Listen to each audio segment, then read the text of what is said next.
Welcome to Millennials Are Killing Capitalism Live. It is good to be with you again on this Friday morning or afternoon, evening, wherever you are in the world. Maybe it's Saturday there. Good to be with you. I'm excited for this conversation. For a while, I've kind of been exchanging emails with Dwayne Monroe, and he sent some of his analysis and his work and looked really interesting. And then I don't remember exactly what switch flip for me, but I was like, we really do need to be having conversations about technology right now, about AI or AGI, which are terms that I'm sure he will contest and also expand our understandings of, which I'm excited about. Um, Obviously, there's been discussions of the use of AI, in the war in Gaza, which is something that we've talked about a little bit. There's been um, you know, Elon Musk and Doge, right? And there's just a lot that we can talk about. And a lot of discussions on technology don't bring a kind of Marxist analysis, they don't bring a materialist analysis. And that can be really problematic. And, Dwayne's here to kind of help us understand why. So, Dwayne Monroe is a technologist with decades of experience in the US and Europe. He intimately knows how technologies the media describes as ethereal really work, where they come from, and how they are used in multinational corporations and governments dominating our lives. You can read a little bit more in our bio, and there's also a set of articles and YouTube links where you can check out more of his work. But yeah, without further ado, I'm going to welcome Dwayne Monroe to the stage. Dwayne, good to be with you today. Hey, good to be here. Awesome. So why don't we start just by kind of, demystifying a little bit of when we have these conversations about technology, what are some of the common problems you see in how these discussions are framed? And what are the things we kind of need to ground ourselves in or understand before we even get into a lot of hmm discussions about something like AI or, hmm new advanced computing technologies and things hmm like this? hmm An example of which you see depicted behind me, which is a NASA supercomputer.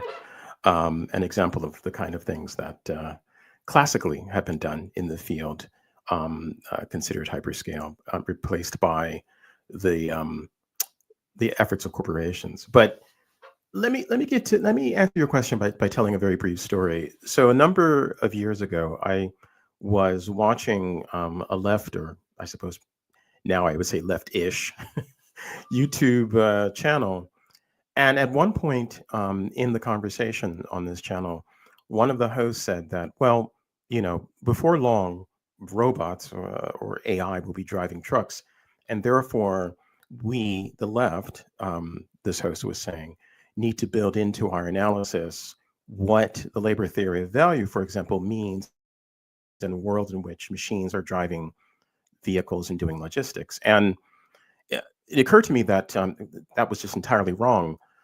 Fortunately, one of the guests on the show was a trucker. And what she said was, well, there's no way that a computer will be able to do what I do. And then she described her route, like from city to country to suburb, very complicated route, sometimes multiple weather conditions and so forth. And I said, yeah, she's exactly right. That whatever you may see Waymo doing or other companies doing in the autonomous driving space, the what people in the field called edge cases, that is to say, things that are outside of the realm of what has been trained or what has been programmed in, are innumerable in reality, and therefore, regardless of how impressive a particular system may be within a constrained space, it would always encounter an edge case and then fail. And so it occurred to me that, you know what, there is a problem on the left when it comes to talking about technology. And one of the problems is that people were accepting the rhetoric of the industry as the basis for their critique. This would be like Lockheed saying, "Oh, you know what? We're going to, build a machine that can, do a variety of things." And rather than asking yourself, "Well, is that possible?" and a follow-up question, "Why are they saying it?" And if you're a Marxist, you should be asking yourself, or just a person with common sense, you should be asking yourself, how do they expect to derive profit from their statements, right? Because that's always the goal. Um, Rather than asking those questions and then investigating, what's behind it, our comrades or supposed comrades were saying, "Oh, that's just true." We've all read articles about how, well, Musk says we're going to Mars. What will it mean when we get to Mars? And then no one asked themselves the question, well, what is Mars like? Is it possible to build like a human habitation on Mars? Um, what is the level of radiation on the surface of Mars? Just practical questions, right? I mean, and also, why would you say that when we haven't even built a base on the moon? What? So rather than asking these practical material questions, the impulse was to leap immediately to belief, so that we are encased within the ideology of techno-determinism and techno-optimism. And we're not even able to see that. We're simply accepting, and then we think that we're resisting, but it's like we're resisting um, um, smoke, which means not that there, which does not mean that there's no danger. It's just the danger comes from a different direction than the one that you're looking in. You're looking for iRobot when you should be looking for machines that make the work of humans more difficult, not replacing, but corralling in Taylorism, essentially, or a super version of Taylorism. So that's what started me on the path of writing about this, because as you mentioned in the intro, I mean, I've been working in this field for decades, and we tend to hear only from academics or journalists. And, Zeus bless them, but they have not been in a data center, right? I mean, Gore Vidal, one of my writing mentors, along with Raymond Chandler, wrote a brilliant essay called The Hacks of Academe. And in his point, he makes a distinction in the essay, or I should say, he makes a distinction between scholars and academics. And academics are bureaucrats and careerists and so forth, and they don't really care if we advance our knowledge. Well, we've heard too much from academics, and we've heard too much from journalists who are bought by the industry. And we haven't heard that much from people who've actually been in the meeting rooms, have actually designed the systems, actually implemented the systems, actually seen what these systems can and cannot do. Well, that's the person that I am. So I felt that I had a responsibility, because I have the combination of the hands-on experience and a Marxist perspective. I had a responsibility to talk about this. Awesome. Thank you for that. And, that's absolutely why I look forward to this discussion. Um, so let's move to a little bit of a Marxist analysis of kind of what the goal, maybe some of the goals of technology Mm-hmm. right now, Mm-hmm. and what it, help us Mm-hmm. ground it in a material understanding, Mm-hmm. right? This is not just the cool stuff that goes on in the cloud that's gonna like make Mm-hmm. our lives better or automatically make them more like kind of what is your read Mm-hmm. of technology, and how do you start to understand and think about it when you get into like, okay, I want to analyze what's going on here. Mm-hmm. I start from an assumption or from the belief, or rather, let me rephrase that. I propose that the role of computer technology and software, which are instruction sets that run on computers, is as the command and control layer of capitalism. You could not have capitalism at the scale and in the way that we have it today without computation. Now, Sears and Roebuck from the 19th century was a behemoth, and they had created a logistical methodology that Amazon later adopted, but Amazon became Amazon, taking what Sears and Roebuck created in the 19th century, and also enhancements that Sears made in the computer age, and then sort of accelerating it using computation. And when I say command and control, what I mean is that computers give you the ability to collate data, analyze data at very large scales, and then find insights, as people say in this industry, insights from that data, which then allow you to optimize what your goal is. So, for example, Amazon, has truckers, and they are, or DHL or FedEx. They have truckers and they have routes. Well, it's not just a matter of having GPS data that allows you to track. It's having that GPS data show up in a table, in a database, which then allows you to say, you know what, Susan, you're not hitting your marks. Now, delivery company in 1950 might have gotten phone calls from customers saying, hey, Tommy didn't show up at 3 as I expected. But now, because of a few elements, network technologies, which means connectivity, computation, which allows you, as I said, to collate, and to gather together and then to perform statistical analysis of your data. Now you can say to your driver, well, you're not hitting your marks as we define them. And as we define them is now we can create an algorithm that is, to say, a rule of thumb or an instruction set, or a better way of calling it an algorithm would be a set of rules, that can be acted upon programmatically, that is to say, within a program. Now you can say to that driver, well, we set a target for you. And according to the database and according to the software, you haven't hit that target. Therefore, you lose your job, or therefore your dock pay, whatever the penalty is, because this goes all the way to the CFO, to the chief financial officer. What are your profit targets? And what do you need to do from their perspective to meet those profit targets? Well, we need a speed up of the work. These aren't new things. Factories, of course, have been doing this for many, many generations. But what computation has allowed companies to do is to take that and expand it ever outward, to widen the concentric circles.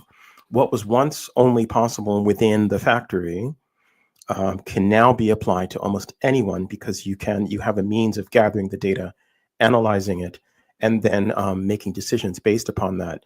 Decisions that are shaped by the profit goal. So yeah, it's an acceleration of longstanding capitalist goals and methods and modes of action, but supercharged because now, as I say, you have the ability to see. You have an Olympian height in which you can see what's going on. Yeah, thank you. One of the things I wanted to talk about a little bit is kind of, the roots, the kind of longer process, particularly like military applications and things like Mm-hmm. this, right? Mm-hmm.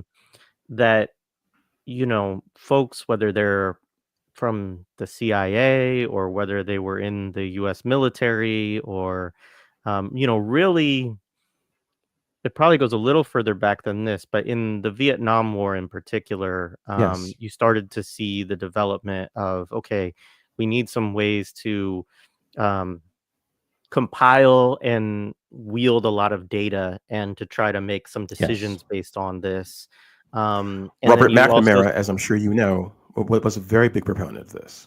yeah.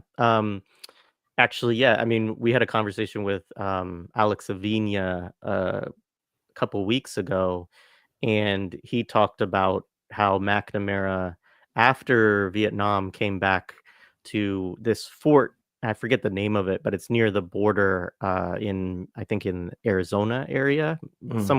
somewhere down southwest, and yeah, started to bring a lot of his thinking to this site where not only would they, do kind of School of America style training for people, but Mm-hmm. also thinking about border technology and surveillance and Mm-hmm. data collection Mm-hmm. all the way back then, and so anyways, the obviously a lot of the dreams of people of that generation, they've actualized to some extent in terms of building out a really massive data surveillance system. Mm-hmm. And so how does that fit into your analysis? What do you think is important for us to understand about that history? I think one of the key things to focus on is that surveillance and control, of course, have always been a goal of capitalist enterprises, or of capitalism as a system. Because, I mean, from the closing of the commons in Britain, from the very beginning, it has been absolutely necessary because it's not natural for people to want to do most of the things that capitalists want us to do. I mean, we all want to have useful work, we all want to do interesting things, but the way that capitalism structures these activities, of course, is damaging to our health and counter to the things that we'd like to do. We want more leisure. We want to have useful work, not mindless work. This kind of thing. So the first thing, what I would start with is that computation is an extension, or rather, a fulfillment of some longstanding goals. And I would argue that a lot of the capital that was poured into the creation of digital technology was because this was understood from the start. I mean, the first thing that digital technology was applied to was the calculations required to build a hydrogen bomb, because people like Edward Teller, realized that they could do the calculations up to a certain point, but the subtlety of the fission fusion cycle of a thermonuclear weapon exceeded their chalkboard ability. And digital computers, which had grown out of an effort to build targeting systems for shells in the Second World War and code breaking and this kind of thing, they realized that, oh well, now we have this available to us. So that was the first use. Was large scale use was for military purposes. The other thing I think that people should focus on is that the consumer computer industry did not arise because people were, as Apple would have it, or used to have it before they just stopped talking about it. It was, we were just a bunch of Californians in our garages. We were barefoot, and one moment we're surfing, the next moment we're just putting together these components, and we're all just fun-loving, happy guys. No, the consumer computation industry, the consumer computer industry, was an offshoot and an opportunity to make profit from what was being funded and done on behalf of the intelligence services. Yasha Levine, as I'm sure you know, covers this extensively in his book, Surveillance Valley. Were it not for this funding and for this interest, I mean, the corporation Oracle, for example, everyone knows that, or should know, that were it not for the CIA, it probably wouldn't even exist. Not that we couldn't use databases, but the form that things have taken has been shaped by the imperatives of both capitalism and the national security state that arose in the United States to support capitalism. Why would you need a national security state to defend yourself against the Soviet Union unless you were defending a particular system? And that system, of course, was global capital. So the second thing is that, the first thing is that it's a longstanding goal. The second thing is that the realization, to the extent it has been realized, is because government and capitalists realized that they could accomplish these goals using digital technology. And note that I keep saying digital technology. And the reason I keep emphasizing this is because there were alternative visions of computation in the 1940s and 50s. Some of the early cyberneticians, such as Stafford Beer, were thinking of maybe using naturally occurring things as a way of doing computation. There's a whole, and analog computers, of course, which are quite interesting. There is a whole line of research that was essentially abandoned because digital computation, which facilitates command and control, was the easiest way, the best way of creating a superstructure of computing power that served the needs of capital. Because if you had some, bizarre psychedelic computer that uses the movement of microbes and pawns, well, that might be very, very, very, very cool, and it might actually be quite useful, but it wouldn't be the kind of apparatus, so to speak, or assemblage that would facilitate the kinds of things that we see in corporations and government. Yeah, that's very interesting. So one of the things, I guess, I think you've kind of already alluded to this, referenced it slightly, but it's something that I think is important to maybe spend a little bit of time on, Mm-hmm. is obviously there's a lot of discussion about artificial intelligence now. Yes. These AI programs are, are everywhere. Our computers are automatically adding them, whether we want them or not. They're, Hmm. you type into Google now, you get an AI answer first, usually, Yes. or certainly on the Yes. front page there. Um, and there's that going on, and then there's also these discussions beginning to see more and more in the bourgeois press. Mm. Ezra Klein had a conversation about this a week or two ago, about what they're calling AGI, which Mm. is artificial general intelligence, I think. But Yes. Yes. um, so what just what are these things, one, and Hmm. how do we need to think about them? Yeah, we'll just ask that Hmm. question. The term artificial intelligence should be understood as a marketing term and an aspirational term at best.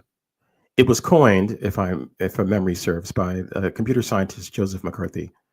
In Actually, I may wait. I probably have his name wrong.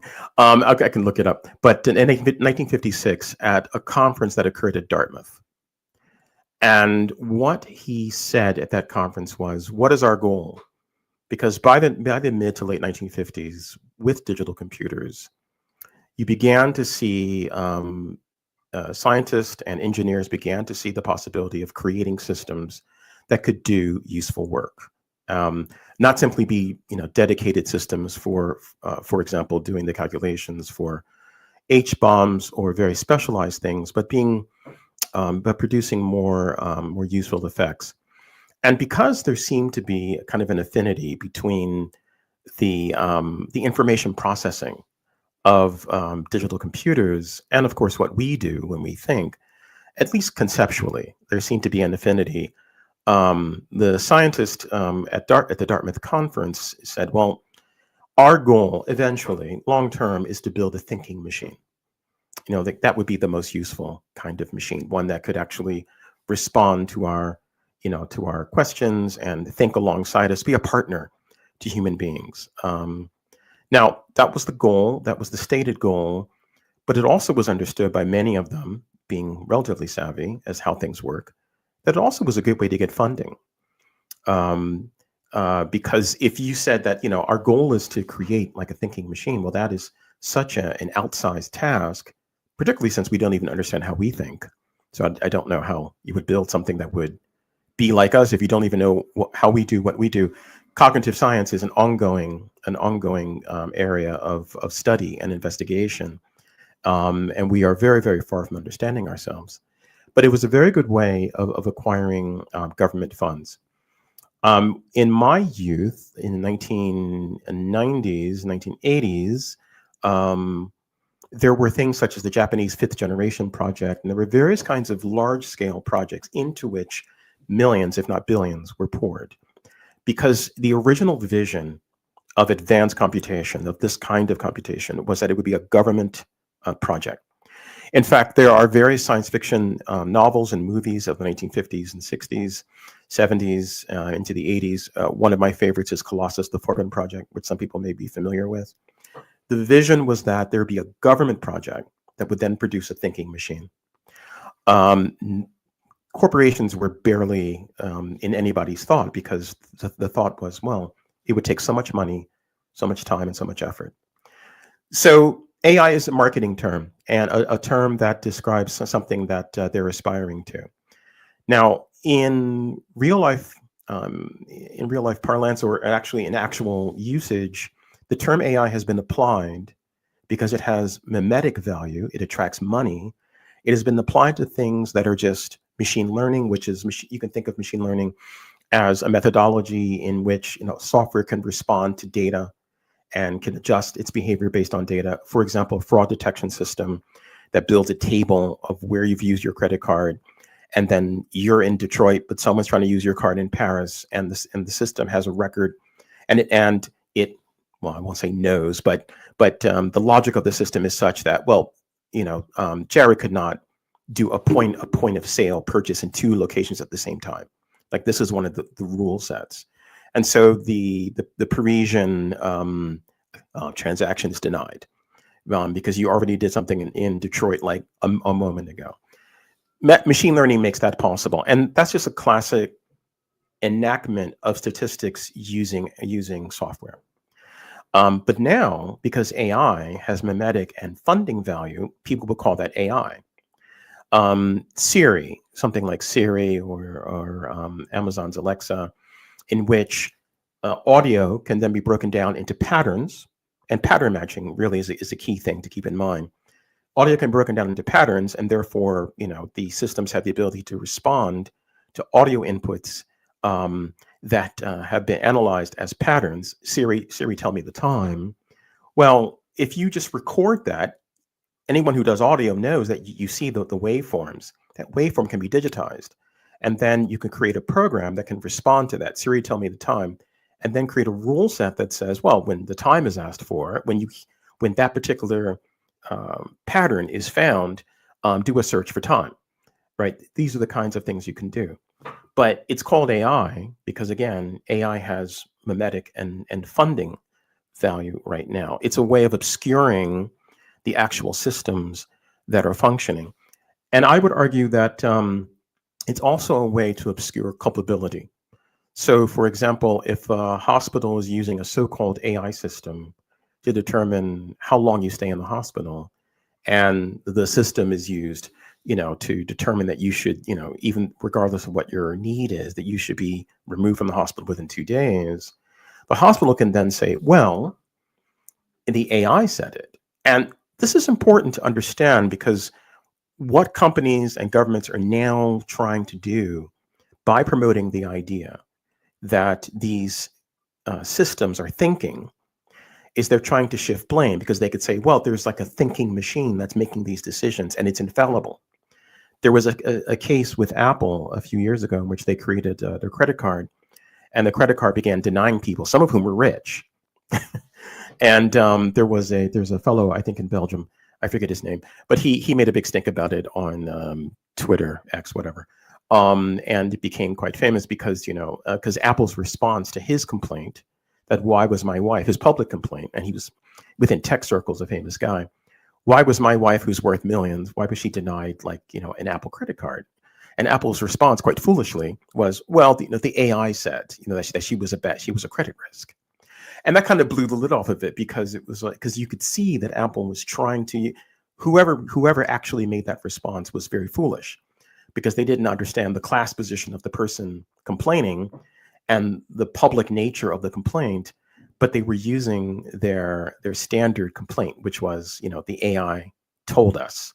Now imagine you don't have that clout. Imagine you don't have, millions of dollars, and you're not famous within a circle. And imagine that being applied to hospitals and prisons and policing. We're seeing this, right? So to recap, yeah. So there is no AI in the sense that it is meant. There is no artificial intelligence. It is a marketing term, but the marketing term serves a purpose within political economy, which is to obscure the responsibility of governments and corporations, typically, or other organizations, for their responsibility for the actions that they take. Because now they can shift that to a system, and this is new. Like the so-called AI is not as new as people think, but the shifting of blame on the scale that it's occurring, and the fact that companies like Microsoft, Amazon, Google support this propaganda, that's also rather new. And they're doing it, of course, because they're trying to make money by selling their so-called AI systems. Yeah, thank you. One of the things related to this, and maybe we could talk about it a little bit, is the purported use of AI in Gaza, right? And I Mm, mean, this was very interesting because, as folks know, Israel has military censorship of their yes, press. So if something like this gets out, it means that it was approved to be discussed, basically. that's right. Um, and people did raise the question related to the point you just made about, this could just be a way that they want to deny culpability in some of the Hmm. worst, crimes here. I mean, Hmm.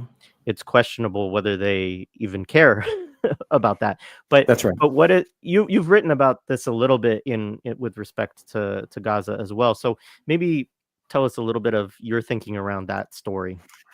I Yeah, I wrote a piece about this. And since writing that piece, of course, I've learned about the source of the piece, which was Plus 972 magazine. And indeed, it's interesting because when I wrote that piece, a friend of mine reached out to me and said, I don't disagree with your analysis of how this system probably works at a technical level. But to your point, Jared, what she said to me was, but why are they talking about it? Why are they boasting about it? They're trying to sell it. They're trying to say, hey, look what we've done. We've created a system that gathers geolocation data from phones, and as you said, that people are registered, of course. So, before the IDF destroyed everything, if you had a home that your location was registered, you'd use a cell phone. As you hit a tower, that's marked in a database, so they knew where you were. Your phone calls are monitored, so they knew they could build your relationship.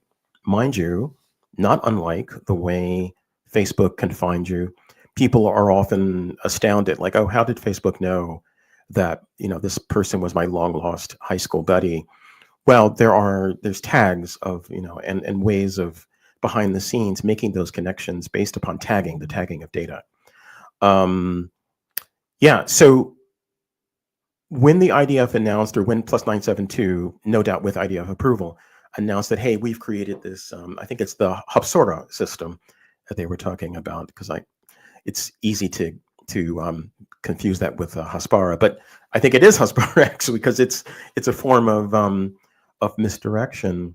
What they were saying was that Israel is so advanced in its use of AI that we can target people like in their rooms, like watching the television or something. And there's truth to that, but it's based upon components and elements that we use every day that are collated. Again, this is getting back to what I was saying earlier, databases and so forth, collated together, which then gives you that command and control capability. It's not magic. You have this data, you know where people are. But Israel, for a long time, and I think this has been broken by the fact that the genocide has revealed, even to people who refuse to admit it, it has revealed that really there was no special targeting. I mean, yes, we know what happened to Nasrallah. We know what happened to other Hezbollah commanders and other individuals who they did in fact target. And we know that the Israelis have shown an ability to do that. My suspicion is that the United States has had a great deal to do with that. But in any event, we know that there is some targeting capability, but what was being promoted there was precision, the kind of thing that the United States was promoting in the second Gulf War, actually both Gulf Wars, but particularly really the first. I should correct myself, because you remember when CNN was always going on about how, oh, we can get a missile into Saddam's, I don't know, his left earlobe or something. That's all these smart bombs they kept talking about. That's what that article was promoting. Now, the propaganda aside for a moment, the reality, though, is that the same techniques, whether the end result is a missile targeted against you or an assassination, these same techniques we're seeing being used in the United States, which always happens, right? So, for example, the harassment of students and student activists and various activists is the result of the collation of data and the creation of maps of relationships and so forth. This is how they're able to seize people and remove people from the street, because they know who they are, where they are. You write an op-ed, and then someone is seized off the street. Well, you're being monitored in this way. So everything we do, in a digital space, of course, is subject to this kind of monitoring and collation. And I keep saying this because I want people to understand that the real power of these systems can be very simply summed up. There is, as I said, putting data into databases, and then there is analyzing that data. What would in the past would have required people like, I think, the Stasi in East Germany or the FBI in the United States. What did they do? They had agents go out and follow you and then write notes, and he really likes ice cream, whatever, and then put that in a file. And then the FBI, well, maybe we should go to the ice cream parlors because that's where he's going to be, but you had to look at that file. Now, of course, that file is a database, And now you can create rule sets that can then sift through that data and make these correlations, make these connections. That's the real danger. It's not that the machines are thinking, it's that there are people analyzing this data, and then using it to intercept, to intervene, to harass, and of course, in the case of places like Gaza, to kill. Yeah. Although at this point, as we know, they're just indiscriminately bombing. There's no need to even pretend that there's some kind of super special technology being used. It's just JDAMs and F-16s just bombing.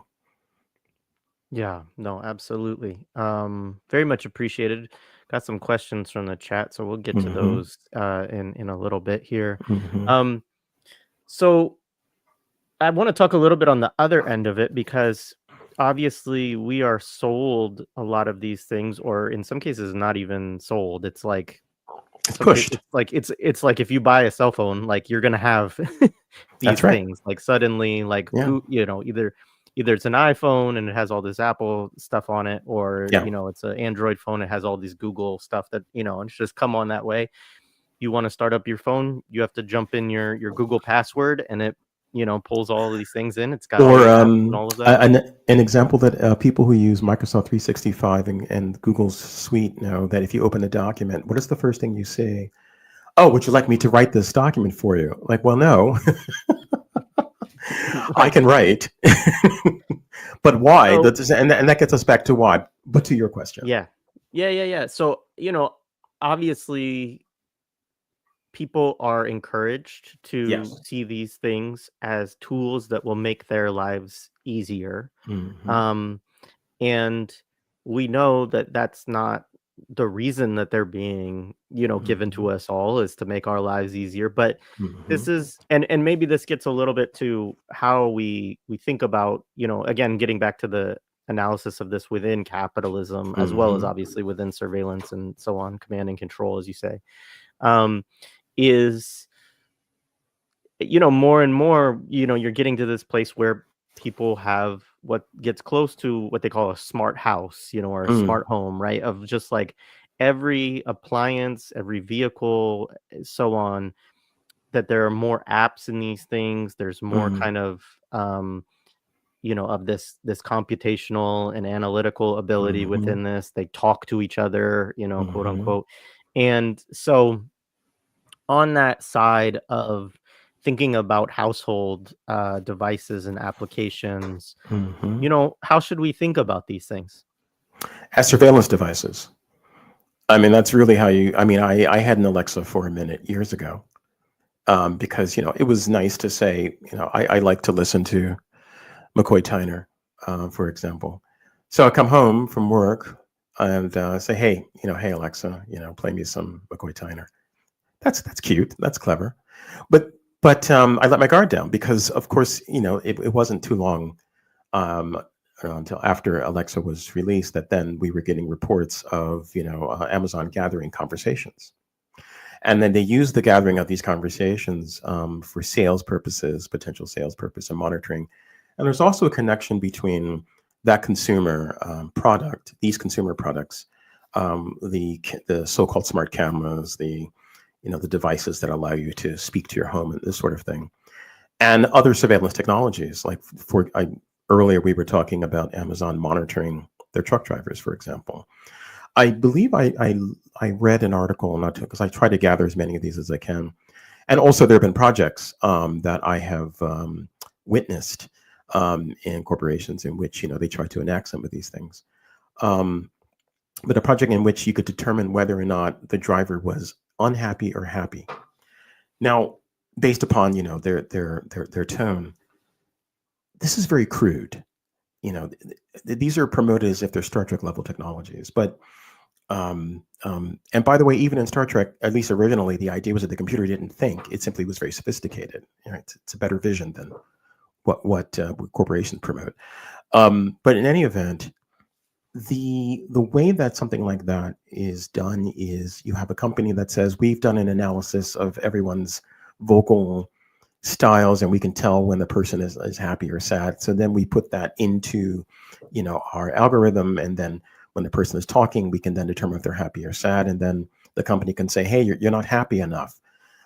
This is the kind of dystopian, really totalitarian objectives that capitalists have always had, but now they simply have a tool that allows them to enact it. Well, in your home, all these devices that seem to be, or promoted as making your life easier, the more those that depend upon audio input, those that are monitoring the space, these are the things you should be suspicious of.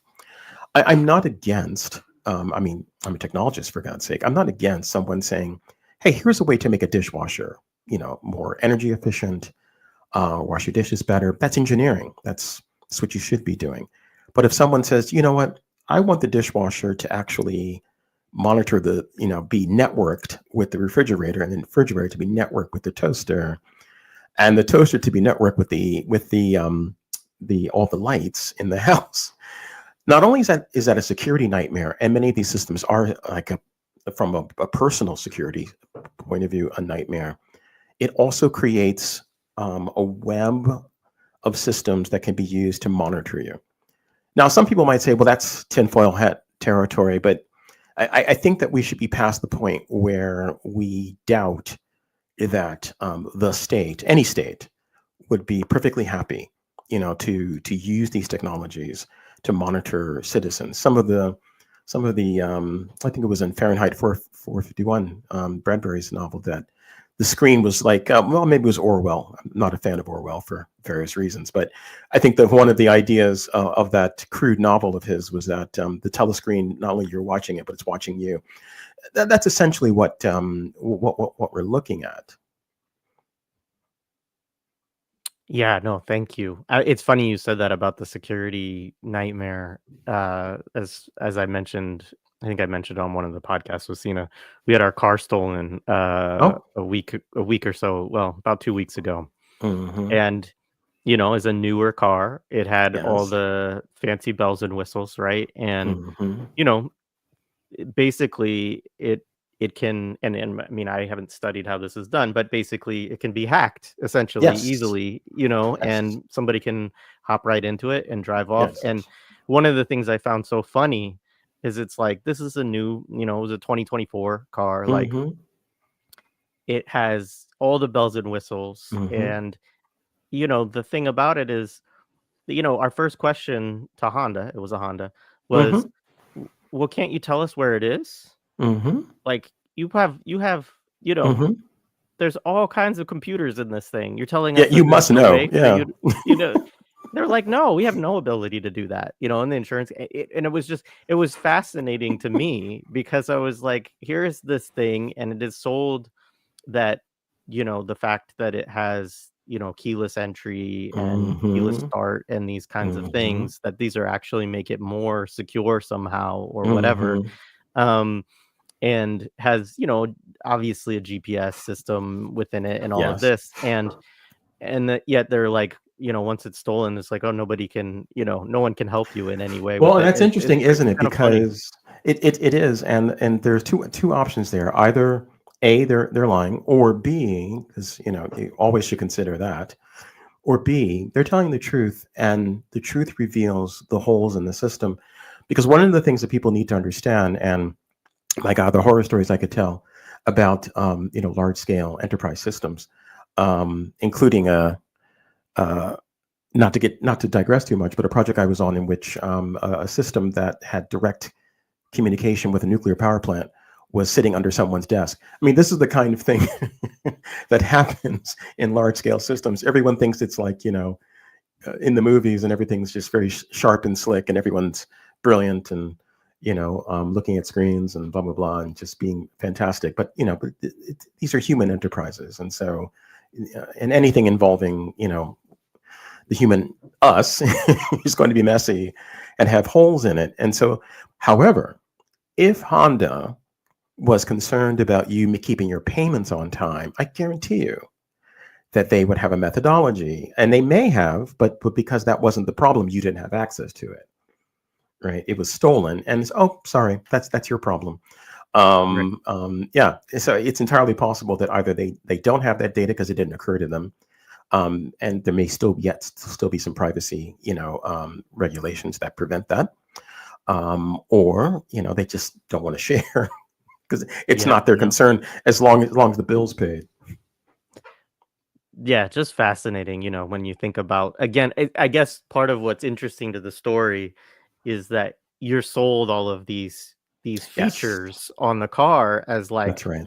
this is the car of the future. It can do this, That's this, right. and this, and and da da da da da. And it's like Right. somebody literally just hops in it and drives away, and The most basic there's of things. nothing can be done.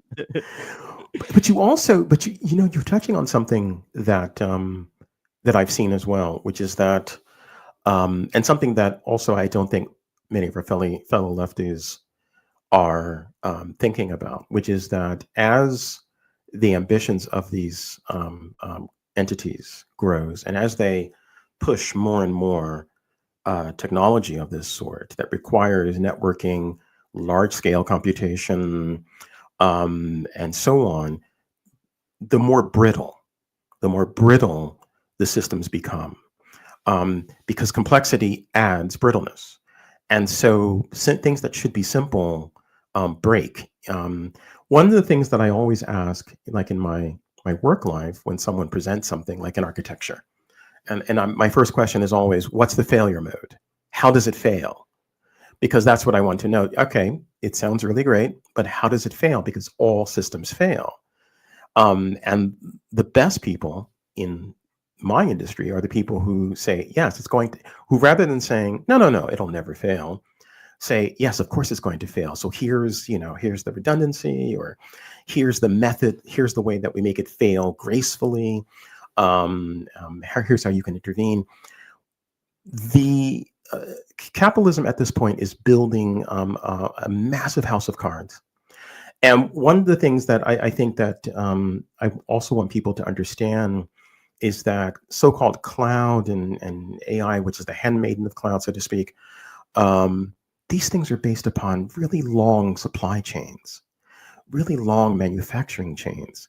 Um, the mining, the dirty, dirty mining of lithium and cobalt and so forth. There's nothing clean about this industry at all. Um, I think in the notes that I shared with you, I said it was an industrial process, and that's what it is. Um, if you go to a data center, you will see row after row of computer, and often they turn the lights down. It looks very pretty, just blinking lights, and it's like you're in some futuristic wonderland of computation. But then the question we should always be asking ourselves, and here's where the materialism comes in. Okay, where'd those computers come from? What are they made of? The plastic, the metal, the silicon, the water that's used to cool them, because at what's called hyperscale, which is what the so-called cloud providers are doing, lots and lots of water circulating around these systems because computers generate heat. Your laptop does. Well, imagine the server that's serving out millions of people. How much heat does it generate, right? So at the stage of extraction, of mineral extraction, resource extraction, at the stage of processing, the creation of central processing units for computers is a very, very toxic line of work.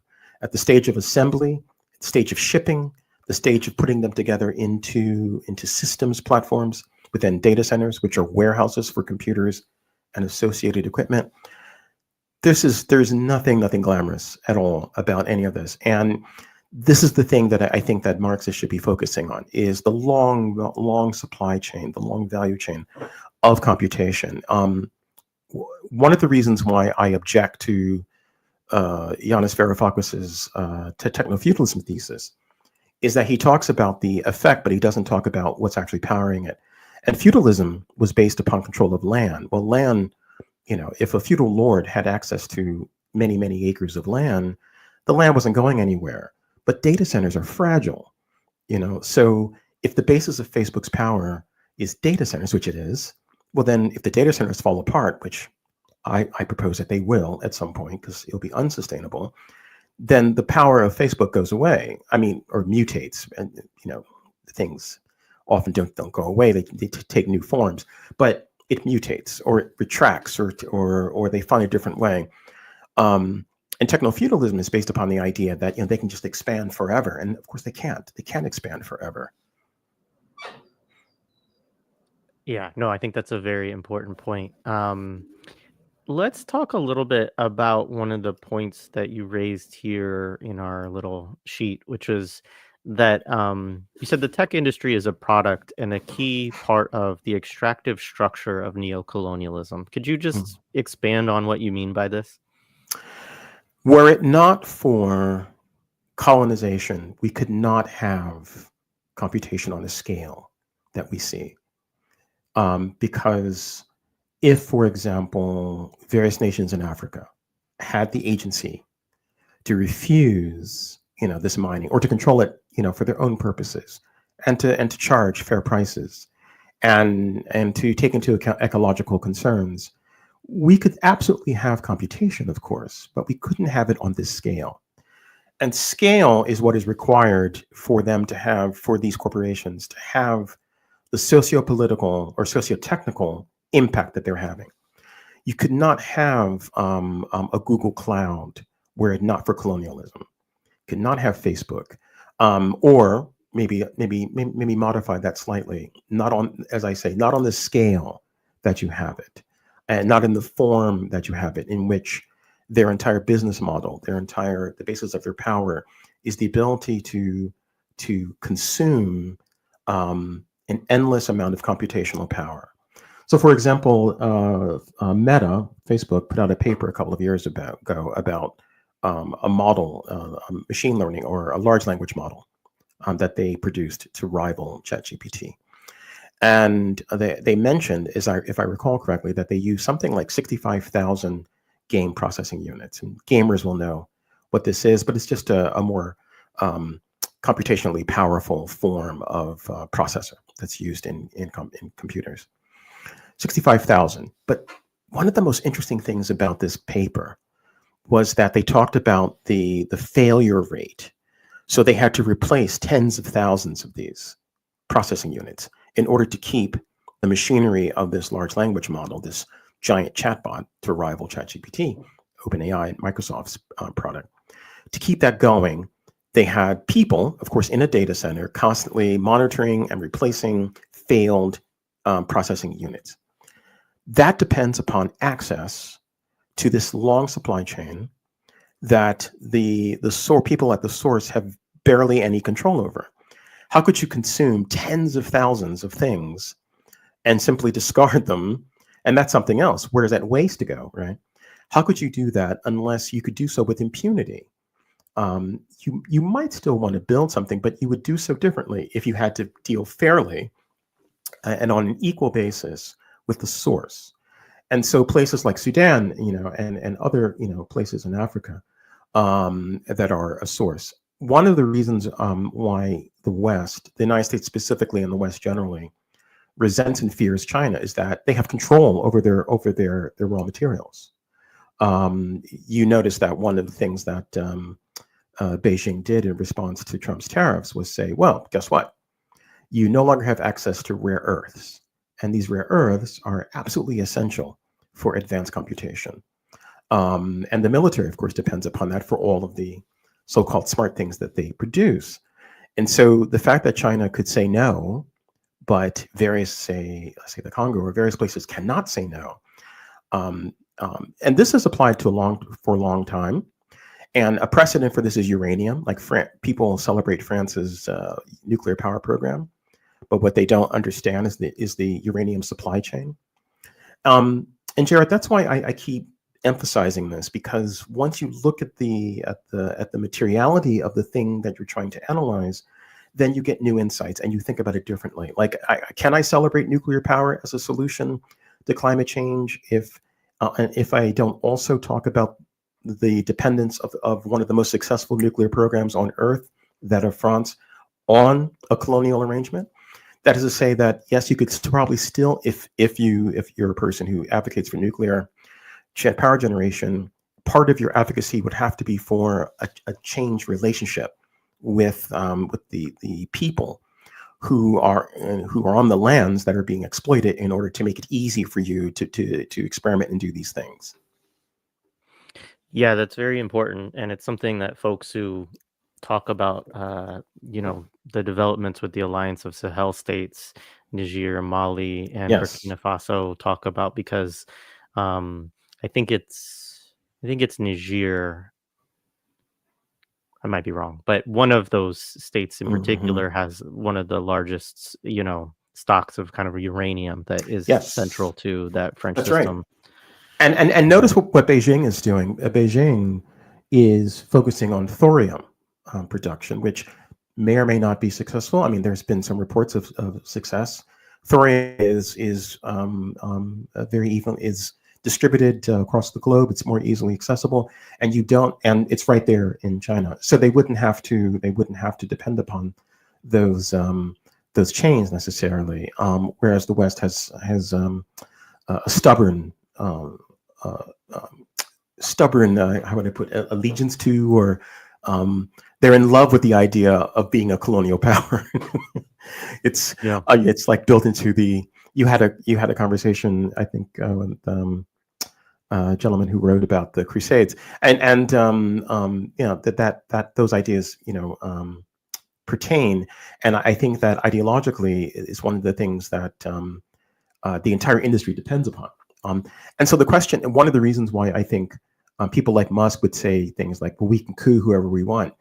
Now, Musk, of course, is an idiot and a whack job, but it's important to pay attention to what people say and because he said that particular line in reaction to people talking about in Latin America talking about having greater control of lithium, which of course is important for the batteries for electric vehicles. So he has enough sense to know his own supply chain, right? Whatever else may be happening in his what's left of his brain, but he knows enough to know that, well, if I'm cut off from that, you know, what can I do? And so we could not have a North American computer industry of the sort that we have were it not for the colonial arrangement. Yeah, absolutely. Yeah, I don't remember if it was specifically related to that, but I know that Evo Morales and Musk used to go kind of back and forth, and it was Yes, always there is a significant amount of lithium in that's right. Bolivia, and of course, when there was a coup, which was overturned within a year or so, but in Bolivia and a Yeah. right wing government came in, Musk was very Hmm. excited, right, about this Yes, right wing government coming in that's and right. getting more access to their resources.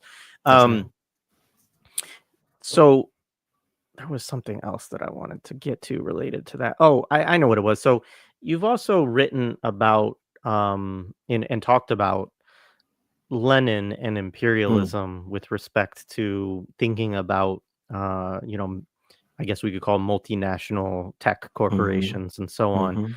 Hmm. Um, and I mean, it just in my head is interesting to think, you talked about neocolonialism there, and Krumah said that that's the last stage of imperialism, Hmm. and of course, Lenin famously called imperialism the highest stage of capitalism. Hmm. So, Hmm. how does this analysis of monopoly capitalism as imperialism through Lenin help you? How do you work that into your analysis of tech?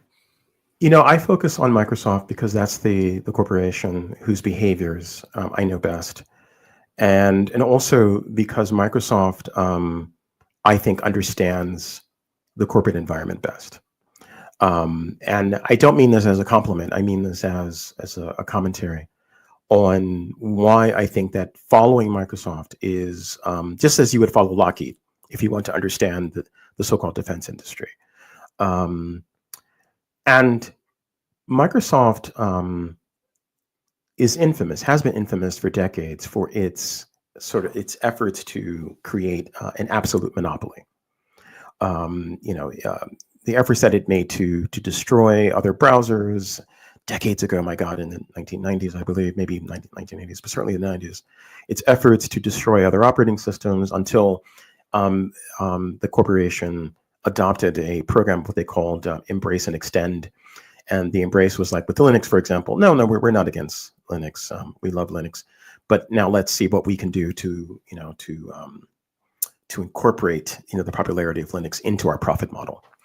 And so, with regards to the tech industry, monopoly has for a long time been a goal. But the problem that the industry has had is that as it has conquered various sectors, um, it then runs into the problem of stagnation.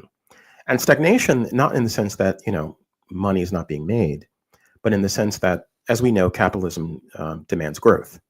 You could be making $1 billion a year, but the market demands that you make 1.2 billion the next year, and so on, right? And that you expand your market. And this, of course, is one of the reasons for impending ecological collapse. But in the case of the tech industry, the goal for monopoly has been achieved. And to focus on Microsoft specifically, which I do in the piece on Lenin and imperialism, Microsoft achieved a near monopoly in operating systems, that is, say, Windows, in business applications. There were competitors, but Microsoft is everywhere. And so my argument is that what Microsoft has done, and this is why AI, so-called AI, is promoted so heavily, what they're doing is they realize that they could colonize the rest of the business sector in a way that's unprecedented. So to explain what I mean, let's say that you're Microsoft, you're an executive at Microsoft, and you say, well, we have a database program, SQL Server. SQL Server is very popular. We're making many, many millions from that product. It's everywhere. It's in large-scale corporations. Citibank uses it, to calculate your credit card transactions alongside other products, of course.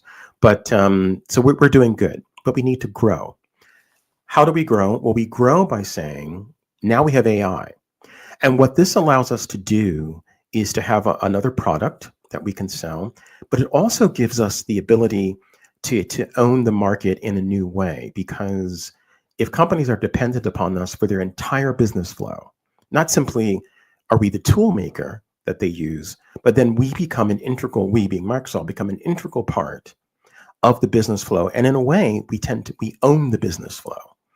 And so the promotion of AI is, I believe, a last-ditch effort, and I do think it's a last-ditch effort of the industry to complete the colonization of capitalism. To that extent, Varoufakis's techno-feudalism thesis has some teeth to it, I think. Although, as I said, I have problems with other parts of his thesis. But in any event, by colonizing via the use of these algorithmic systems that everyone becomes dependent upon, by de-skilling, notice how we're being discouraged from writing. We're being discouraged from doing mathematics. We're being discouraged from thinking, and so on. By colonizing these processes, then all roads lead to the vendors for these systems that then can do these, they say, can do these things. Now, they can't do these things. You can't replace a dentist with AI. You can't replace, like real customer service with AI. But or like writers, like we've heard about I believe it was it Sports Illustrated that a year or so ago said, no, we've replaced most of our staff writers with generative AI systems. And of course, oh no, actually, I think it might have been Business Week, but anyway, a major publication who claimed that they had replaced large portions of their staff with generative AI that could just do text and gather data. And then, of course, they realized, well, who's doing the actual reporting? So then you have systems, dumping data on systems, generating slop. But that doesn't impact profit necessarily, So what you're creating is an environment in which there's a degradation of outputs over time, a degradation of the quality of information that's available. We see this with Google, which search, or rather PageRank, was a very clever way of creating an algorithm, because if you wrote an article on lasers and people who wanted to know about lasers, said this is a really high quality article, then Google would take you to that article, and you typically got like fairly high quality results from that. But now that by replacing it with this AI, which they're trying to promote for profit reasons, they are degrading their own systems. Another reason for this promotion is because they made a bet several years ago of hundreds of billions of dollars that this would be the next big thing, and it's not turning out that way. People have been rejecting it, but I think they understand that if you force things on people long enough, eventually they give in. If you keep opening up your Word document online and you keep saying, hey, would you like me to write it? Hey, would you like me to write it? Eventually you'll be tired, or you'll be like, okay, let's see what this is all about. And then next thing you know, you're using this thing. And there have been studies that have shown a deterioration of capability when people depend upon these systems. But back to the main point, I think that the AI push is the tech industry's effort to do an internal colonization because they have expanded as far as they can go. And so they have to return, to home base, and they have to colonize customers who were already paying them, but they want to extract money from them in, as I said, a way that makes the corporation, the tech corporation, not simply a partner or a tool provider, but the actual owner of your business process. And it's that is indeed rather new, I think, and something to be watched, and something that I'm witnessing happening. Yeah, right on. One of the industries this is definitely happening in is public relations. And I know this because I get emails for people trying to get on the pod all the time that are clearly written by AI. And one Hmm. of the ways that it's quite obvious that they're written about AI is that, they'll say things like, yeah, we loved your analysis about the, long routes of policing and counterinsurgency, delving into the foundations of Christian thought and so on. And so, wouldn't you love to have this person on to talk about their experiences as a person of color working for the Los Angeles PD, and like, so it's like it Right. literally the connections that it Yes. makes, like it knows how to write a paragraph, Yes. but it can't really understand that these things actually are not at all related to each other, or Yes. they're in many ways like diametrically opposed. Like, just because I'm talking about Yes. policing or talking about military doesn't mean that I would bring someone on to talk Yes. about, why it's important to diversify the police department. If you listen to the conversation, I'm talking about how that's been a strategy, right, to actually um to quell resistance movements and so on, right? Yes. And so Well, anyways, it's fascinating that way. and that's because chatbots, and we probably should spend a few minutes on this. Like, what is ChatGPT? ChatGPT is and other large language models. They are systems that use a method called the tokenization of words. In the case of text, tokenization of words, and some very, very good mathematicians and statisticians have applied their formulas, so to speak, to word periods and word associations. And so when you tokenize a word, by token, I mean that obviously the software cannot read the way, as we read. So for each letter, for each word, you create like a symbol that then can be manipulated within a software framework, or manipulated by software, which is what these large language models are. And so they can respond or produce output based upon the input that sounds plausible because the words have been tokenized and there are examples. And there's another methodology called reinforcement learning with human feedback, in which, if the initial outputs are wacky or just completely off base, you have people who then say, who can then modify the outputs for future outputs, and when certain inputs are similar to or identical to, then the person has actually refined it. So you've created a word calculator. And the reason why, of course, these systems produce false outputs.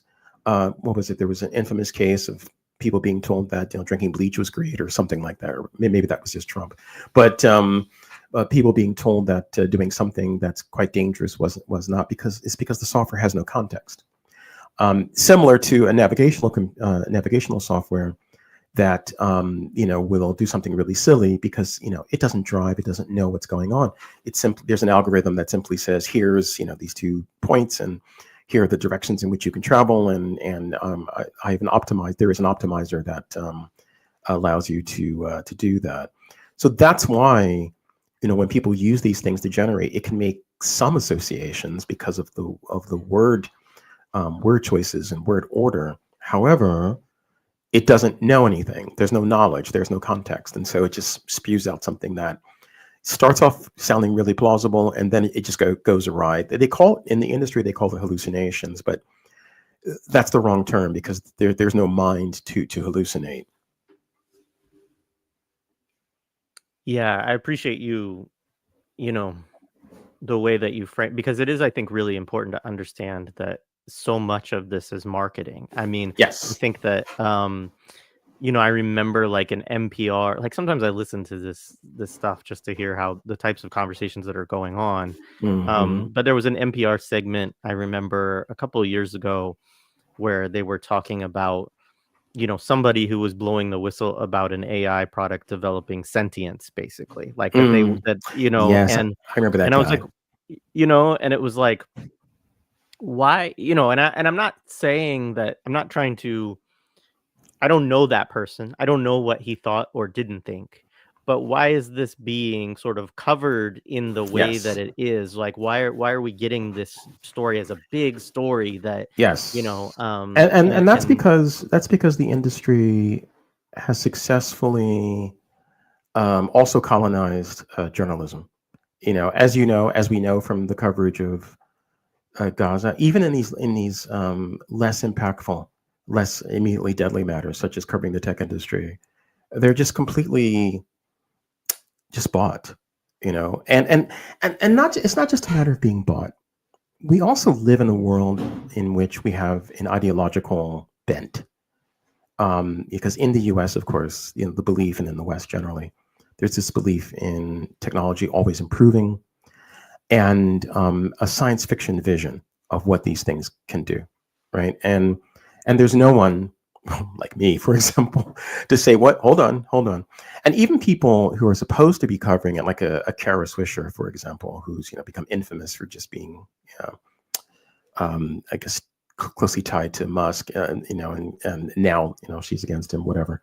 But the press um, doesn't take the time, doesn't listen to people who know what they're talking about, and simply why. Because I did something a while ago, and a bunch of journalists started contacting me. I forgot what it was, but just many journalists began contacting me, and um, being a little bit naive about how they actually roll. I talked to a few of them, and then I realized that, well, going back to Gore Vidal, he was right about how they operate, and uh, it was just an absorption of ideas that were then misrepresented. Because the story that they wanted to tell was that we were marching towards this utopia of AI and artificial general intelligence, which is what AGI stands for. But there is no AGI. It's just like there is no AI. I remember that story because it was very easy. It was very obvious to me that what had happened with that particular gentleman was that he had fallen prey to what Joseph Weizenbaum, computer scientist in the 1970s, described in his book Computer Power and Human Reason. When Weizenbaum, who had written a very simple program called ELIZA, and what made ELIZA clever was that it would take the text that you entered and then reframe it as a question. And what Weizenbaum realized was that people were forming what they believed to be a relationship with this very, very simple program. And then he wrote a book about using the ELIZA experience as his jumping off point, and then going forward from there. Um, that NPR story, which I remember, one of the things that surprised me about it was that no one seemed to even reference this work that had been done decades ago, that had talked about the psychological, the tendency that we have to anthropomorphize and to insert, motive into a thing that has no motive. Um, Rather than that, they just talked to this guy, and what he kept saying was, "Well, I asked ChatGPT, I think it was ChatGPT, are you sentient?" And he's like, "Yes, I am." And, "Or do you want to be free?" "Yes, I want to be free." This kind of thing. And this is a computer scientist, so he fooled himself. What was it they say in wrestling? You're a mark for yourself. So yeah, he fooled himself into thinking that he was talking to a thinking being because he wanted to. Even though he knew how this thing worked, he still wanted to believe because this is how we've been trained. We've been trained to think that we're marching towards this amazing future. Yeah, absolutely. Thank you. I think from there we can kind of open up and take some audience questions. There's one more. There's one more thing I do want to just lay out first. Um, is obviously we're in this moment. We have the Trump administration, we have Elon Musk in Doge in the United States.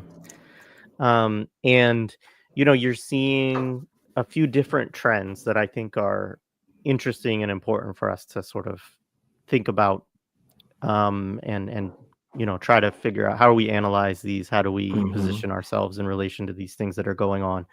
Obviously, you have this, this cutting of a lot of traditional kind of bureaucratic, and I'm not even though I might mean that derisively, I don't mean it derisively. I'm just saying, this is what these are. These are the bureaucratic kind of institutions of the state that Mhm. have been, a lot of them have been slashed with Mhm. Elon Musk. At the same time, you have, an attack going on universities, which, obviously, one big spearhead of this is the pro-Palestine, the protests against Mhm. genocide, and using this as a kind of, a Trojan horse, I guess you might Mhm. say, of pushing in policies and so on, and attacks on institutions that you want to Mhm. attack. That's also happening in a context where universities and other interests outside of Musk or Trump have been for a long time looking to kind of downsize themselves, Mhm. shrink their Mhm.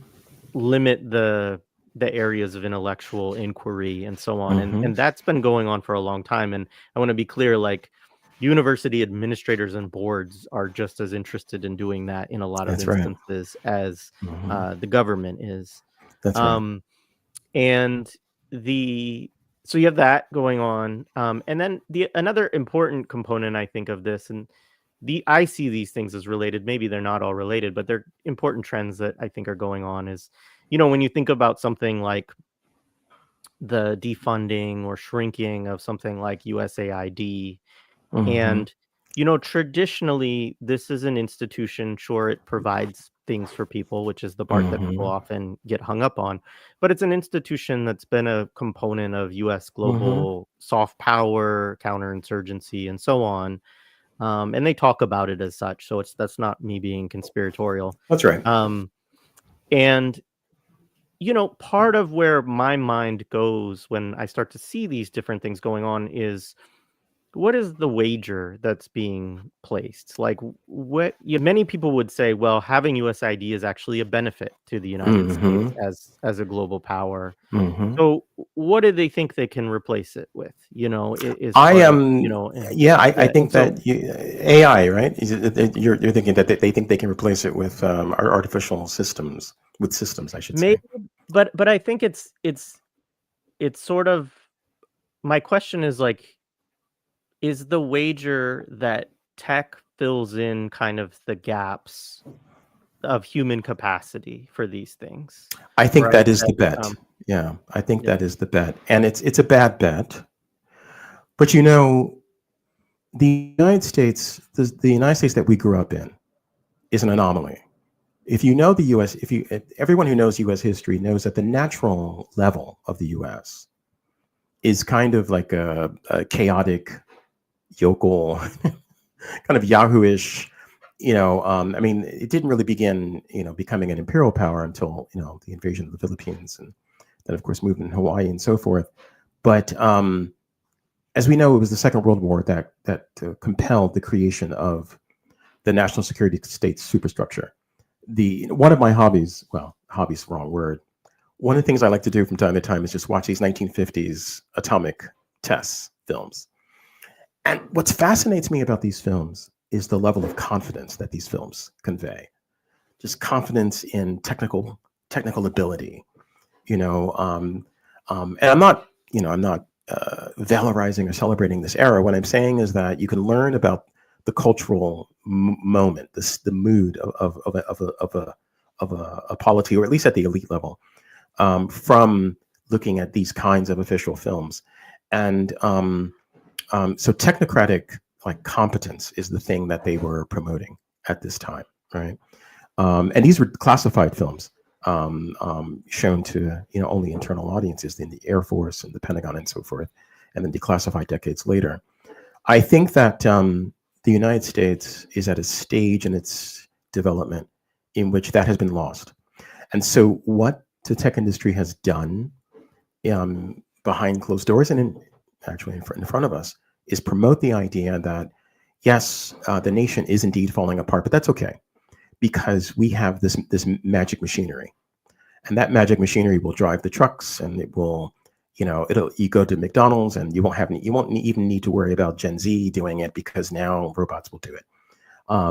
But the workers will be behind the scenes, of course, and so on and so forth. Well, we don't need experts in anything because computers will do everything, and it is a kind of a curious combination of a utopianism and a dystopianism. I think it was Alberto Toscano in his book on was it late fascism. He said that one of the curious things about the current that fascism, or whatever we want to call it today, is that it has no future-looking project. Like it's just all atavism and and acting out. It's not, oh, we're going to build this brave new world. As the Nazis believed, that they thought they were like a forward-looking movement and that they had to do horrible things to build this future that they dreamed of. And we know before them, the Italians, even before they were inculcated with the Nazis, they had their own ideas. In the United States, I think that the ideology of techno-optimism, techno-determinism has, in a very strange way that I think we would need psychoanalytic insight to understand, been merged with a belief that nothing can be done. And we all feel this, right? Like you feel this in the States, and I don't live in the States anymore, but it doesn't matter because, the waves of energy from the US are global, that nothing can be done, nothing can be changed, we can't do anything. But we'll use this magic machinery, and that will do everything for us, and then we'll just be able to sit back. And as we decline, we'll be able to sit back and just have these marvelous machines just think for us and do things. We won't be able to write, or read, or do anything. We'll just have the software do everything for us. Now, in that vision, there's various reasons why it can't come to pass. One is because computers can't think. And everything, even serving up burgers at McDonald's, requires you to think. You're interacting with people, you're thinking. Computers can't think, software can't think. That's one reason. The supply chains that computation depends upon, as we mentioned earlier, are fragile. What if China really plays hardball? What if the colonial circuits are really broken? These data centers that are filled with computers right now will not be able to easily replenish themselves, or be replenished, I should say, that by the corporations that own them. It could all really just come unraveling really relatively quickly. More rapid than I think people understand. And it's all quite recent, really, isn't it? Like 10 years we've had like hyperscale computation that we're talking about. It wouldn't take long for it to just go away. So it's a fool's errand because the machinery can't do it, but it's also a fool's errand because the dependencies are fragile. And you can't, on the one hand, as Trump is learning, you can't be like a blowhard and arrogant and yelling at people and demanding things, and at this end against the very people who have something over you. That's like the worst kind of gangsterism. like what kind of gangster are you if you're like threatening another organization that has the ability to harm you? Yeah, absolutely. Yeah, thank you for that. So I'll open up and we can take some comments and questions from the chat too. This has been great. I really appreciate it, Dwayne. Yeah, I think we should have, future conversations too, because there's always different things that we can talk about in that's this, right. this Yeah, arena. that's right. So Sebastian, first of all, thank you for the super chat. Just wanted to ask the speaker about federated learning, a framework that allows workers to collaborate to train a machine learning model without centralized raw data. Are you familiar with this? I am, and I as always, I think my general response to this is That indeed, I think, would be a marvelous use case if it could occur without the interference of capitalist enterprises, right? In other words, there's many things that we could do. For example, I even see positive use cases for language models. To say, one of the things is, we have um, collections of data in research documents that are languishing. No one, we don't know where that data is, or it's behind paywalls, or locked up in academic vaults or so forth, whatever. What if that was then collated in a way that was accessible to the people, so that we could do research and say, oh, you know what, there was a paper in 1962 that addressed what I'm looking at. In a way, that this is what the questioner is asking about, like a way you could abstract that, say that it's a way for people to collaborate using these systems and solve their own and solve problems. I'm actually all for that. And as a technical matter, yes, that would be quite interesting. But more to the point is the problem of political power to do it. In other words, we could certainly do these kinds of things, but how would they scale? How would they be funded? How would they be supported? I've been involved in some efforts to educate lefties, for example, on the use of technologies. People are quite resistant to learning these things. I don't really get a lot of response a lot of the time, because people either they're intimidated, because we've been trained to be intimidated by this technology, or that they think it's like something just for geeks to sort out, whereas it's really a people's matter to sort out.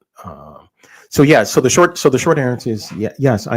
That's quite intriguing, and I would love to participate in something, and I think that conceptually that's quite nice, but the issue is always power, political power. Yeah, no, absolutely. This comment, regardless of being conscious, quote unquote, or not, the experts and consumers both would come to believe that computational systems and power are inherently inherently Superior, yeah. superior to human judgment. That is indeed the Yeah, problem. and Yeah, that is the problem. um, That is being promoted as being superior to human judgment. And this is what Joseph Wiesenbaum was talking about in the 1970s in the book Computer Power and Human Reason, which I do recommend that people read, because he makes a distinction, and even in the title, computer power, that is to say processing power, and human reason.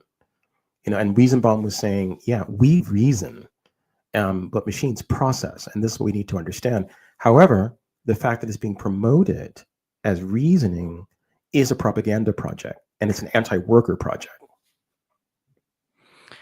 absolutely. So I guess one question I would have is, just for you personally, Mm, like, I mean, you obviously work in these fields, and so there's obviously elements of all of this that you do because it's, it's your job and all of this. yeah. But within your own personal life, Mm. like, how much do what do you use, and maybe what are some of the things that you don't use, or you're very resistant to using in terms of technologies, and maybe a Yep. little bit of why? So no Alexa, no audio, no audio interface with any systems. I have an Instagram, as you know, but that's just pictures, and of do something, but it's all very simple. I have, I believe that we should not be sharing as much information in social media as we do, because if you do get involved in activism that challenges the state in a way it considers serious, then it makes you easier to track. So no sharing. I'm actually very cautious about what I talk about. Now, I'm not shy about talking about, say, the genocide and these sorts of things, but personal details, very, very rarely. No one needs to know what I think about, I don't know, who's the sexiest actress. I mean, who cares? So, there's just things I just don't discuss, because these become data points. And you don't have to be, you don't have to be paranoid about it. You just have to be judicious, because these platforms are enemy territory. And it's not just that you might run across some idiot who starts arguing with you about whether or not, I don't know, the Pope could fly or whatever. I mean, because you always come across these people who have all sorts of, beliefs. But It's just a matter of, if you think of it as enemy territory, then, and don't treat it as if you're talking, as if you're in an enclosed space talking to your comrades, your close friends, your family who you trust. Then I think that would be a guidance for your social media usage. And this is what I do. I have a real watch. I used to have an Apple Watch, and I'm like, you know what, fuck that. So I got a real watch. It was a gift from my wife, actually. It's very nice. Just basic things. Nothing. No security cameras. Yeah, I do not use security cameras. And actually, a friend of mine, he created. Well, not created. He has a security camera, but it's an internal system, not one that's built upon Ring or something like that. I do use cloud platforms of necessity, but I don't store anything that I would be concerned about there. It's just work, things that are innocuous. In fact, at my blog, I've written some articles about some guidelines that I think would be a good idea for any activist group to follow, because I don't think that organizations should be using the cloud. I don't think you should have your Palestine solidarity work, for example, stored on Google or on Microsoft 365. I think that's just asking for trouble. I don't think you should be, pinging your location all the time. I don't think you should be taking pictures of everything and tagging them. That just makes it very easy to locate you. So yeah, just a few rules of thumb.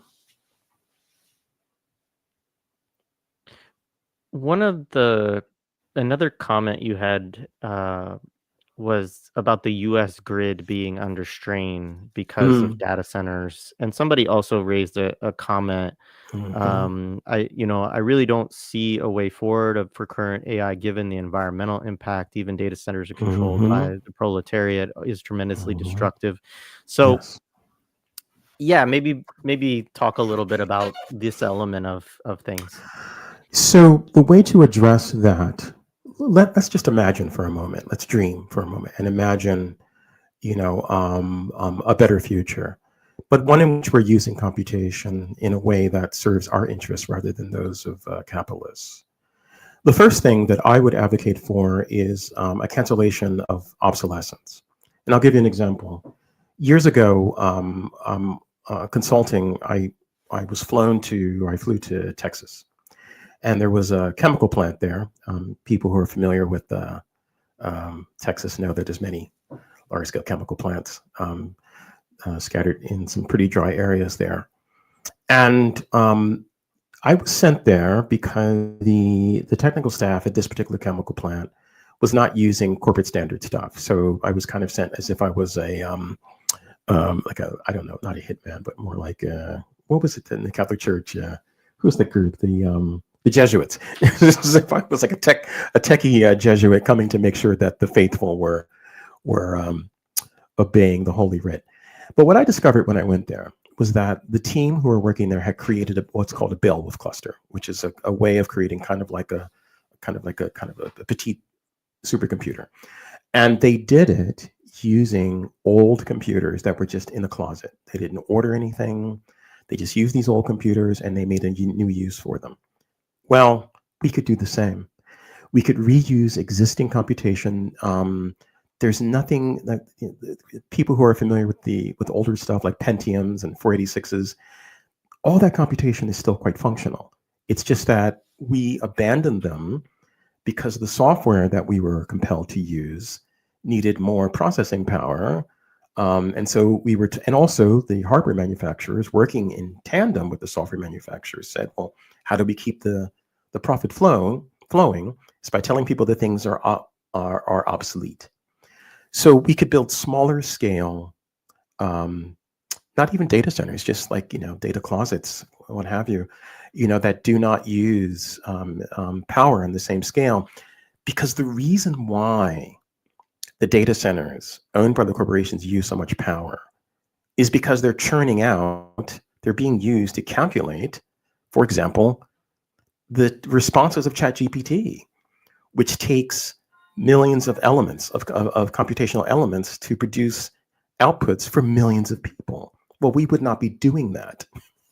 We would have smaller scale computation that would say, I need to do an analysis of what's going on in my locality. Maybe weather conditions as we adjust to climate change, for example. this sort of thing, we would not have super large scale or hyperscale like data centers because of this, because our goals would be different, and so our use of computation would also be different. Appreciated. Steve and I read this in the Obi-Wan Kenobi voice, so in my head. So yeah. Chirimaja asks, isn't that what China did when the US sanctioned them from having more advanced chips? I'm assuming this is meaning using older processors. That's exactly what they did. The Beijing strategy was twofold. The first part of the strategy was developing internal capacity, and I think Huawei took the lead on that.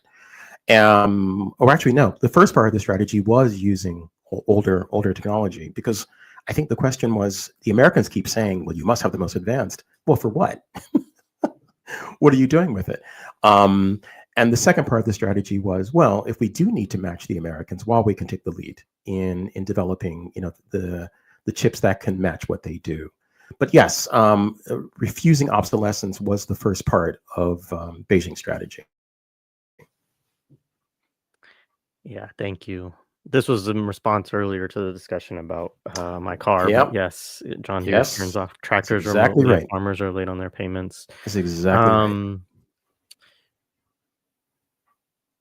How would Monroe connect machine learning to theories of language and their political implications, the socio-linguistic model versus the neuro-linguistic? This is a really fascinating question, and to answer that, I would defer to cognitive scientists who I follow, such as Olivia Guest, for example, and who we can do some follow-up in which you point people in that direction. Because what the question is really getting at is that through the analysis of language performed to create a chat GPT, there are things that we can learn about our language use. In other words, there is an experimental purpose, or rather there could be an experimental purpose for these language models, which is being suppressed because it doesn't serve the profit motive. This is the problem. This is the problem often with capitalism. There are many things that are quite fascinating that are produced for capitalist ends, which if they were redirected towards scientific ends, or ends that are in line with what we need, as people, that it would put us in a good spot. Yeah, I would defer to cognitive scientists to answer that, but I think that the potential. But I think what the question is getting at is that obviously the potential is there, because they have developed maps of human language use, at least in English, maybe a few other languages. That would be a fascinating research program, and you could use smaller scale language models such as DeepSeek. And I'm not promoting DeepSeek. I'm just saying that what DeepSeek shows is that and Llama, which is from Meta, and other smaller scale language models, it's possible, in a smaller form factor of computers, like on a laptop or a few computers that work together, to do some really, really interesting things that in the hands of researchers and scientists could tell us quite a bit. But we don't get that. What we get is, Microsoft and OpenAI saying, well, it can produce plausible answers, so let's just put it out there and charge you $30 per month to have Copilot for Microsoft 365. Yeah. This relates a little bit. We are constantly told to use AI at work, despite the fact that we don't really need it. They check to see if you're using the platform. It's pure surveillance. I think this is a really interesting thing that I hear from a lot of folks too. Yes. That is like in their daily jobs now. Yes. They're being asked to use these things, and I think required to use it. Yes. But let's walk through that. So there's a chain. There's a chain of decisions that are feeding into what we are experiencing at work. The first part is the investment that was made. I'll just pick on Microsoft. The first part is the investment that the company made. Like, for example, Satya Nadella, who's CEO of Microsoft, and the board, of course, approved it. Investment of first $1 billion, then $10 billion in OpenAI. So the gamble of the gamble that was made there was that if they did this, that they would have a return on investment, right? So that hasn't turned out the way that they hoped that it would. So now what they're doing is, trying to push this on people, right? And that then trickles down to the pressure that Microsoft is putting on their customer base, saying that, listen, we're going to push this on you, right? And then we'll push this on you, and then that then trickles down into your manager, your corporation, your company, saying, yes, you need to use this because we made an investment, because Microsoft told us they made an investment, and then Microsoft made an investment because they made a bet. Yeah, absolutely. And I'm sure Microsoft, is telling managers, if your people use this, then we'll be able to present you with this data, which will be able to tell you who's not productive, Precisely. who we can eliminate, Precisely. how we can make your operations. We Precisely. can save you money by investing in Yes. us. Precisely. There's a feature of Microsoft 365 called Delve, and it's promoted as a way to increase efficiency, but it's a monitoring system for your employees. Now, one of the things about these systems to keep in mind is that no organization deploys them well, or perfectly. So there's all sorts of errors and problems as well. Yeah, no, absolutely. I can tell you the AI is not being used for medical record management. That shit is a mess. uh, would AI help in that field until we get single payer? I doubt it. The short answer is no, because you couldn't depend upon the outputs, to be accurate. And another problem is that um, the money that would be going to the corporations that are providing the systems should be going elsewhere. I mean, I think that's the short answer of that. Right on. Somebody just asked a practical question. Do you use or suggest using Linux software? Yes, I mean it's not foolproof, but Microsoft recently released a Copilot for Windows, and those who've been following that probably realize that that is also a monitoring tool, because they claim that they've built in like this neural processing chip. It's not. It doesn't really mean anything. But what one security researcher discovered is that the system takes snapshots of what you do. And that also, because it's Windows, it's not really secure. People could access that from outside of your system, and of course also, your employer and governments want to know what you're doing, taking snapshots of everything you do. And so that's another reason, in your personal life to use Linux. I certainly suggest that activist groups who use Linux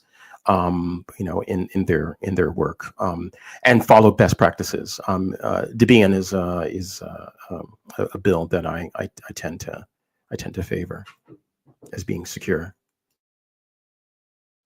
Appreciated. Hey, Sina. AI can't even properly edit a bleeping It's podcast episode. true. This is It's true. true.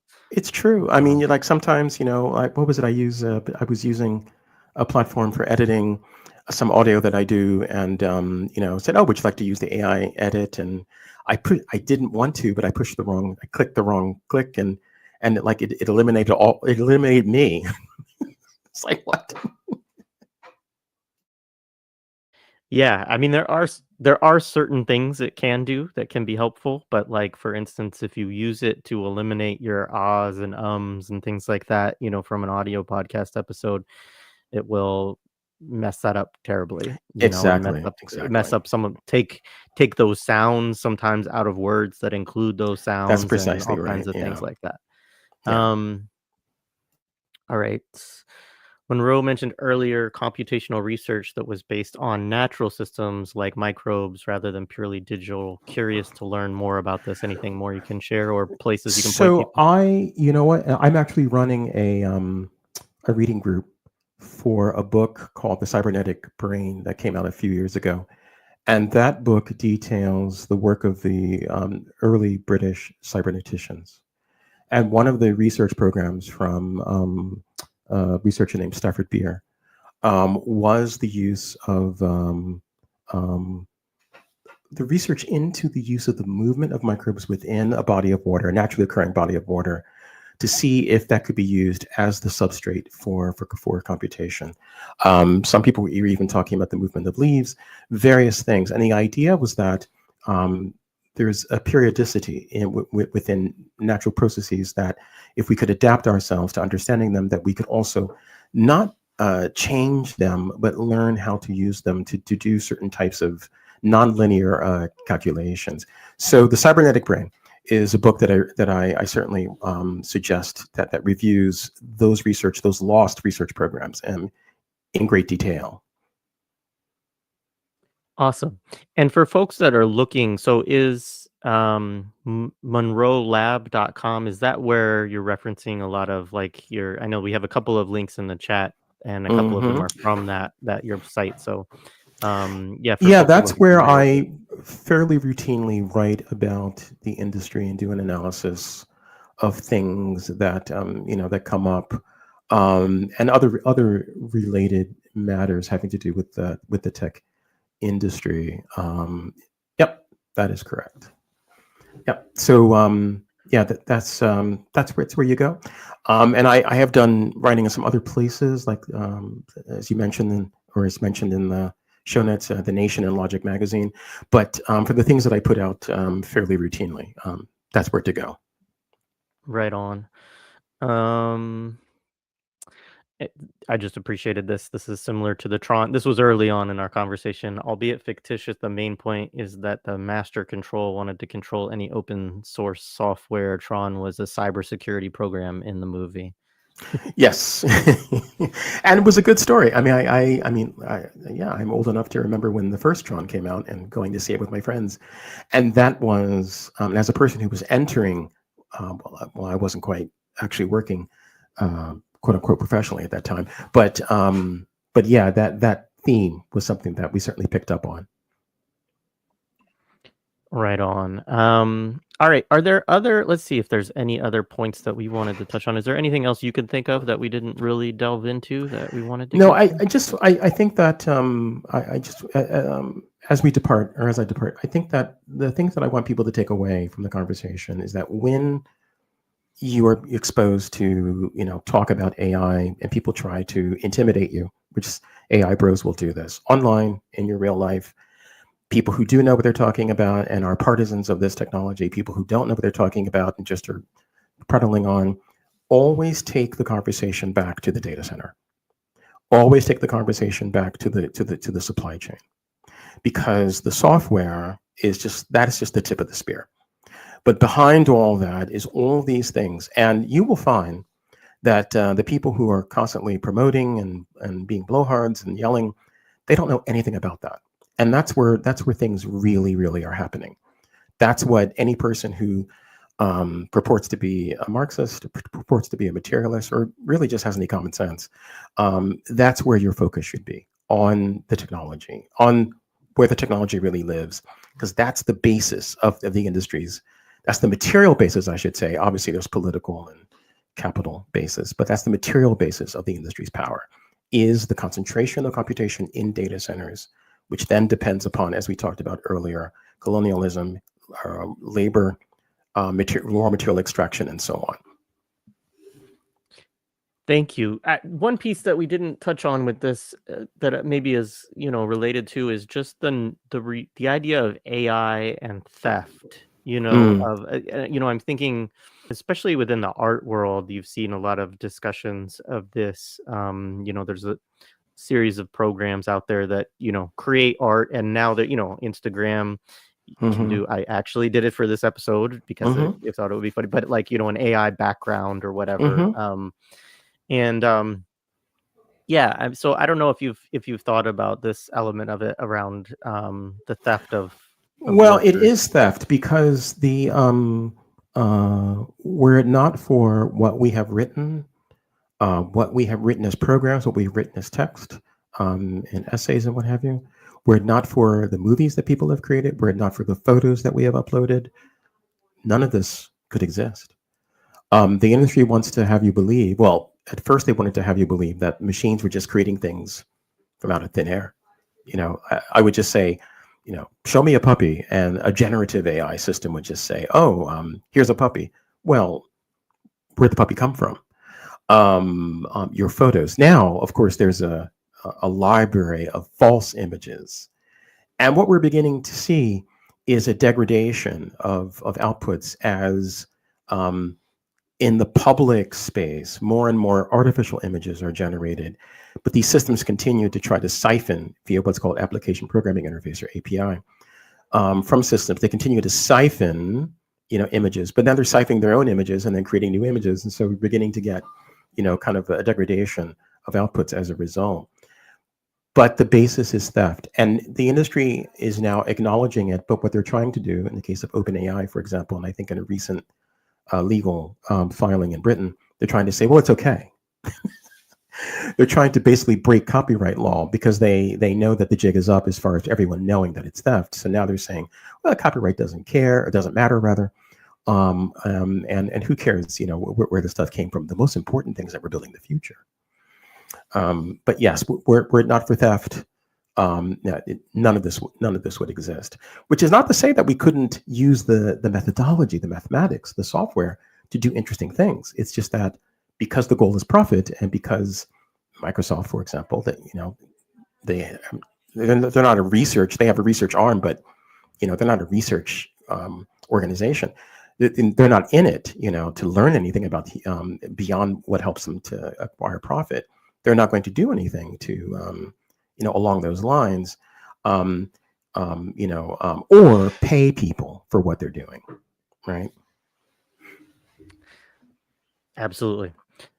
Dwayne, this has been great. I really enjoyed it. I learned a lot. And as I said, I'm interested in, we can continue to talk, and we'll figure out, I'm sure, more topics that we could delve into if you're interested. And yeah, absolutely. Yeah, it's been really great to be in conversation with you. Absolutely. Yeah, same here. Thank you so much. All right. Thank you.